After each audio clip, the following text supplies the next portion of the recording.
सभी किसान भाइयों को मेरा नमस्कार। मैं डॉक्टर मिशुल आज आपके समक्ष फिर से एक महत्वपूर्ण विषय पे चर्चा करने जा रहा हूँ।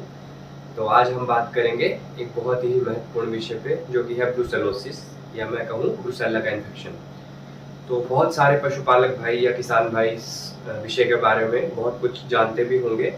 तो आज मैं डिटेल में एक्सप्लेन करूँगा, इसके बारे में चर्चा करूँगा कि ब्रुसेल्ला एक्चुअल में है क्या, और ये कौन से बैक्टीरिया, कौन से कीटाणु की वजह से होता है, और इसकी रोकथाम हम कैसे करेंगे अपने डेयरी फार्म पे।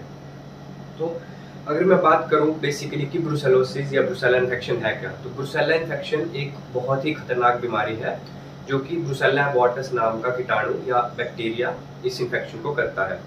तो ये मोस्ट कॉमनली हमारी गाय, भैंस, भेड़ और बकरी, इन सभी जानवरों में कॉमनली ये बीमारी पाई जाती है। तो ब्रुसेल्ला का इन्फेक्शन, जैसे कि मैंने आपको बताया, ब्रुसेल्ला एबॉर्टस नाम का बैक्टीरिया करता है, और ये बैक्टीरिया एक जानवर से दूसरे जानवर में ट्रांसमिट हो सकता है। तो एक अगर इन्फेक्टेड एनिमल को ब्रुसेल्ला है तो वो उस कीटाणु को दूसरे जानवर में भी ट्रांसमिट कर सकता है, उसका इन्फेक्शन दूसरे जानवर में भी जा सकता है। तो ये तो था बेसिक कि ब्रुसेल्ला है क्या और ब्रुसेल्ला कौन करता है। तो अब अगर हम बात करें कि ब्रुसेल्ला अगर किसी जानवर में हो जाए तो उसके लक्षण क्या आते हैं। तो सबसे पहले जब भी ब्रुसेल्ला किसी जानवर में हो जाएगा तो ये प्रेग्नेंट एनिमल्स को अफेक्ट करता है। जो भी हमारे गाभिन पशु होते हैं सबसे ज़्यादा उनको अफेक्ट करता है। तो हमें 6 से 9 महीने तक के जो गाभिन हमारे जानवर होते हैं उनमें हमें अबॉर्शन देखने को मिलता है, जिसको हम लास्ट त्रिमाही का गर्भपात या अबॉर्शन कहते हैं। तो जिन भी एनिमल्स में 5 से लेकर 9 महीने तक के हमें अबॉर्शंस मिलते हैं, तो कहीं ना कहीं हो सकता है कि वो जानवर ब्रुसेल्ला एबॉर्टस या ब्रुसेल्ला इन्फेक्शन का शिकार हो। तो इसके अलावा एक तो मैंने आपको बताया कि इसका सबसे जो मेजर लक्षण है, जो सबसे महत्वपूर्ण लक्षण है, वो है अबॉर्शन। इसके अलावा भी कुछ एनिमल्स में ब्रुसेल्ला का इन्फेक्शन होने के बाद अबॉर्शन नहीं होता है, लेकिन वो नॉर्मल काविंग करता है, नॉर्मल उसकी काविंग डिलीवरी नॉर्मल होती है, और जब वो बच्चा बाहर आता है, जो फिटस बाहर आता है, वो बाहर आने के बाद एकदम मर जाता है, जिसको हम स्टिल बर्थ बोलते हैं। तो कुछ केसेस में हमें ये सब चीज़ें भी देखने को मिलती हैं। दूसरी बात करें अगर हम अबॉर्शन के अलावा, कई बार बच्चा तो जानवर नॉर्मल देता है, लेकिन उसमें जेर फंसने की या प्लेसेंटा फंसने की हिस्ट्री हमें देखने को मिलती है। तो ऐसे जानवर जिनमें हाँ बच्चा तो उसने ठीक दे दिया, लेकिन बाद में जेर नहीं निकला, और जेर बाद में लेदर जैसा या चमड़े जैसा सख्त जेर बहुत टाइम के बाद बाहर आया, तो उस जानवर में भी कहीं ना कहीं ब्रुसेलोसिस या ब्रुसेल्ला का इन्फेक्शन होने के चांसेस हम कह सकते हैं। दूसरी बात, कई जानवरों में ये ब्रुसेल्ला का इन्फेक्शन डायरेक्टली इन्फेक्शन नहीं करता। तो उसमें क्या होता है, हमें उसमें अबॉर्शन नहीं देखने को मिलेगा, लेकिन उसमें मिल्क प्रोडक्शन बहुत ज़्यादा कम एनिमल्स में हो जाती है। हमें ये देखने को मिलेगा कि हाँ एनिमल की काविंग तो नॉर्मल हुई, लेकिन उसके बाद उसने मिल्क प्रोड्यूस नहीं किया।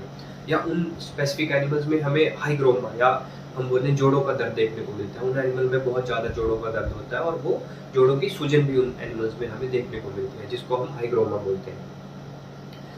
तो ये एक जानवर से दूसरे जानवर में कैसे जाता है, ये संक्रमण, ब्रुसेल्ला का संक्रमण या ब्रुसेल्ला का इन्फेक्शन एक जानवर से दूसरे जानवर में कैसे ट्रांसमिट होता है। तो अगर हम बात करें, ये जो ब्रुसेल्ला का कीटाणु है ब्रुसेल्ला एबॉर्टस, ये बच्चादानी को स्पेसिफिकली टारगेट करता है। ये बच्चादानी में जाके एक्यूमुलेट हो जाता है। जब भी कोई भी जानवर प्रेग्नेंट होगा तो ये 6 से 9 महीने पे अबॉर्शन करेगा, और जब भी ये उस पर्टिकुलर जानवर में अबॉर्शन करता है, तो उस अबॉर्शन के बाद जब भी बच्चादानी से वो फ्लूइड्स निकलेंगे या जो भी लिक्विड निकलता है बच्चादानी से काविंग के टाइम या अबॉर्शन के टाइम, वो एक सोर्स ऑफ इन्फेक्शन होता है इस ब्रुसेल्ला एबॉर्टस का। उस फ्लूइड में, उस बच्चादानी के सारे लिक्विड्स में बहुत ज़्यादा हाई मात्रा में, या मैं कहूँ बहुत ही ज़्यादा मात्रा में हमें ब्रुसेल्ला एबॉर्टस का इन्फेक्शन देखने को मिलता है।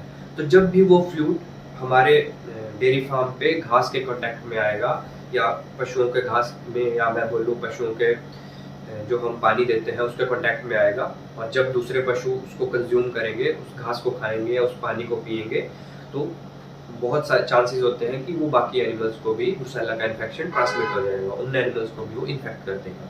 और जब भी वो एनिमल प्रेग्नेंट होंगे तो वो पर्टिकुलर जो ब्रुसेल्ला का इन्फेक्शन है वो बच्चादानी में तो पहले ही जमा हो जाता है इन्फेक्शन होने के बाद। तो जब वो एनिमल प्रेग्नेंट होंगे तो उन सारे एनिमल्स में भी वो अबॉर्शन कर देगा। तो ऐसे देखते ही देखते हमारा सारा का सारा हर्ड जो है ब्रुसेल्ला से इन्फेक्ट हो जाता है और हमें कहीं ना कहीं एक लगातार फ्रिक्वेंट इंटरवल पे हमें अबॉर्शन देखने को मिलते हैं। तो ये एक बहुत ही खतरनाक बीमारी है जो कि इकोनॉमिक रूप से बहुत ही हमारे फार्मर्स या मैं बात करूँ किसान भाइयों को बहुत ही तंग करती है, बहुत ही हार्मफुल है। और एक बार अगर ये अबॉर्शन का इन्फेक्शन जो है हमारे फार्म पे आ गया तो कहीं ना कहीं ये इकोनॉमिकली बहुत डैमेज करता है फार्म की इकोनॉमी को, और देखते ही देखते सारे के सारे प्रेग्नेंट एनिमल्स में अबॉर्शन स्टार्ट हो जाता है। तो ये थी बात इसके लक्षण की। अगर मैं बात करूं कि हम इसको पता कैसे लगाएं कि हाँ हमारे फार्म पे ब्रुसेल्ला का इन्फेक्शन हो चुका है, तो हम डायग्नोसिस कैसे करें इसकी। तो डायग्नोसिस के लिए सबसे इम्पोर्टेंट जो सैंपल्स होते हैं, किसी भी जानवर में अगर मान लीजिए 6 से 9 महीने के इंटरवल में अबॉर्शन हो रहा है तो उस केस में हम उसकी जो बच्चादानी से लिक्विड्स निकलते हैं, फ्लूइड्स निकलते हैं, उनका सैंपल लेके लेबोरेटरी में टेस्ट के लिए भेज सकते हैं। तो वो एक बहुत ही इंपॉर्टेंट सैंपल्स होते हैं जिसके बेसिस पे हम पता लगा सकते हैं कि हाँ हमारे जानवर में ब्रुसेल्ला का इन्फेक्शन है। इसके अलावा उन पर्टिकुलर जानवरों में जिनमें अबॉर्शन होता है उनमें हम ब्लड या सीरम का टेस्ट भी करवा सकते हैं ब्रुसेल्ला के लिए। तो ब्लड या सीरम का सैंपल लेके हम लेबोरेटरीज में उसके अगेंस्ट जो है एंटीजन एंटीबॉडी टाइटर देखते हैं और उसमें हमें पता लगता है कि हाँ हमारे जानवर में ब्रुसेल्ला का इन्फेक्शन है या नहीं है।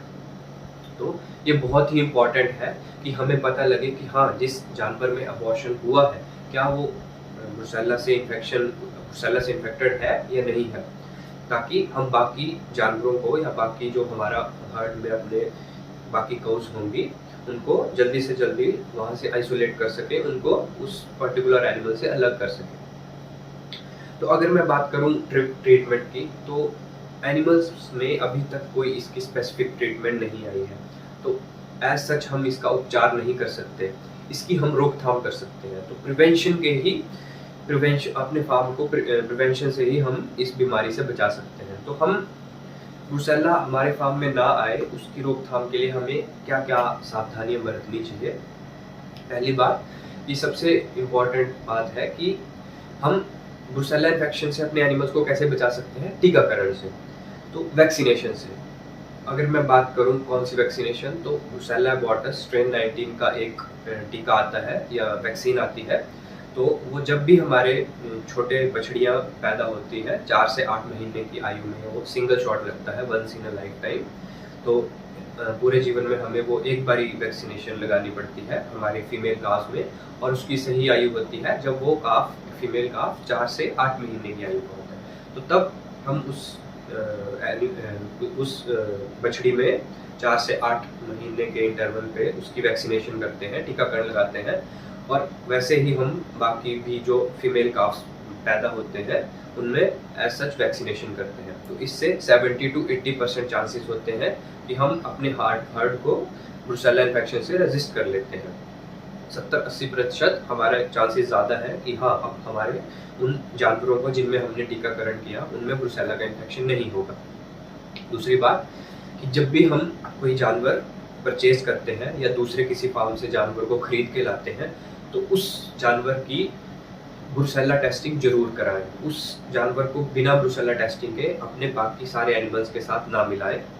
जब तक उसकी ब्रुसेल्ला टेस्टिंग के बाद प्रॉपर रिजल्ट्स नहीं आते उसको अलग क्वारंटाइन करके रखें, उसको अलग शेड में रखें, या उन पर्टिकुलर एनिमल्स को जिनको हम खरीद के लाए हैं उनको एक अलग शेड में रखें, ताकि जो हमारे बाकी जानवर हैं उनमें कहीं अगर उन जानवरों में से किसी को ब्रुसेल्ला है तो हमारे बाकी जानवरों को वो अफेक्ट ना करें।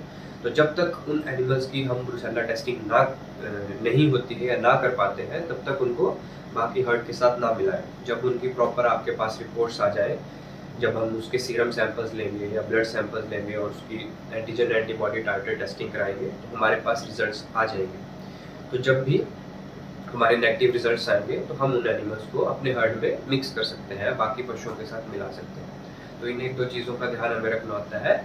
इसके अलावा हम ये भी कर सकते हैं कि जो भी पशु में जिसमें भी अबॉर्शन हुआ या आपको लगा कि हाँ इस पर्टिकुलर जानवर में 6 से 9 महीने के बीच में अबॉर्शन हुआ, तो उस जानवर में जैसे ही अबॉर्शन होता है आपको लगा कि हाँ अब एबॉर्शन हो गया, तो उसको उस पर्टिकुलर जानवर के आसपास के जितने भी जानवर हैं उनको उस पर्टिकुलर शेड से अलग कर दीजिए, और जो भी उसके बच्चादानी से या यूट्रस से फ्लूइड्स निकलते हैं उन फ्लूइड्स को आप उन फ्लूइड्स के कांटेक्ट में जितना भी घास है, जितना भी पानी आता है, उन फ्लूइड्स को आप कहीं सही जगह पे डिस्कार्ड कर दीजिए और उस पर्टिकुलर एनिमल को आप अलग रखिए। और हो सके तो उसकी ब्रुसेल्ला टेस्टिंग कराएं। अगर वो मान लीजिए जानवर ब्रुसेल्ला के लिए पॉजिटिव आता है तो बाकी हर्ड से उसको बिल्कुल अलग कर दीजिए, और जो भी उसका मरा हुआ बच्चा बाहर आता है अबॉर्शन के बाद, उस बच्चे को किसी भी खाली ज़मीन में गड्ढा करके उसमें लाइम डाल के उसको प्रॉपर पैक कर दीजिए, उसको प्रॉपर ढक दीजिए ताकि बाकी पशु उसके कांटेक्ट में ना आए। और जितनी जल्दी हो सके जो उसकी बच्चादानी से जो फ्लूइड्स निकलते हैं, लिक्विड्स निकलते हैं, उनकी साफ सफाई जल्दी से जल्दी अब हम अपने हर्ड से करते हैं ताकि हमारे बाकी पशु जो है इससे इन्फेक्टेड ना हो। तो ऐसे ही एक मैंने आपको टीकाकरण का इम्पोर्टेंस बताई, और दूसरी बात कि हमें जब भी एनिमल परचेज करने हैं, खरीदने हैं, तो हमें किन चीज़ों का ध्यान रखना है। और तीसरी बात कि जिस भी पशु में अबॉर्शन होता है उस पशु को जल्द से जल्द आप अलग कर दें और बाकी पशुओं के कांटेक्ट में ना आने दें, और जितनी जल्दी हो सके उसका आप टीकाकरण उसकी आप एंटीजन एंटीबॉडी ब्रुसेल्ला के लिए टेस्टिंग करवाएं। तो अगर इन एक दो चीज़ों या दो तीन चीज़ों का आप ध्यान रखेंगे तो कहीं ना कहीं हम इस बहुत ही खतरनाक बीमारी से अपने हार्ट को, अपने फार्म को सुरक्षित कर सकते हैं, बचा सकते हैं। तो आज मेरी तरफ से इतना ही। धन्यवाद।